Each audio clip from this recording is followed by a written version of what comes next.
এই অসিনপুর গ্রাম সবাই তো মোটামুটি চিনি গেছে। প্রাকৃতিক সৌন্দর্যের লীলাভূমি হইল গ্রাম। আমিও এই গায়ের গর্বিত একজন সন্তান। আমরা সবাই গ্রামের মধ্যে বড় হয়েছি। গ্রামের মধ্যে ছোট থেকে বড় মানুষগুলি গ্রামের সরলতা প্রাকৃতিক নিয়মের সাথে বড় হয়, সেই জন্য যে কোনো পরিবেশে নিজেকে মানায় নিতে পারে। এই কঠিন আর সরল গুণটা কিন্তু শহরের মানুষের মধ্যে না। সবারই একবার গ্রামে আসা উচিত।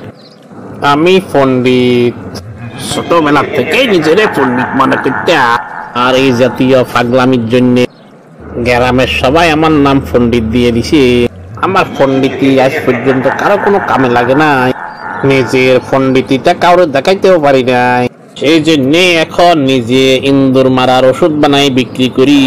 কাজ তো একটা করা লাগবে, নার্গো জাগো ইন্দুর মারার ওষুধ লাগবে। ভিডিওর নিচে একটা কমেন্ট করে যাবেন। ইন্দুর না মরলেও আমার পণ্ডিতিটা তো আমার ওষুধটাও ভালো বিক্রি হইব। তুমি কখন আসলে? এই বেটা পণ্ডিত, এইখানে বসে বসে পণ্ডিতি করাস?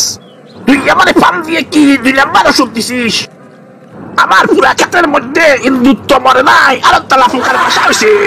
তুই এখন পণ্ডিতি সারি আমার লগে সব সাফ করবি ক্ষেতের থেকে।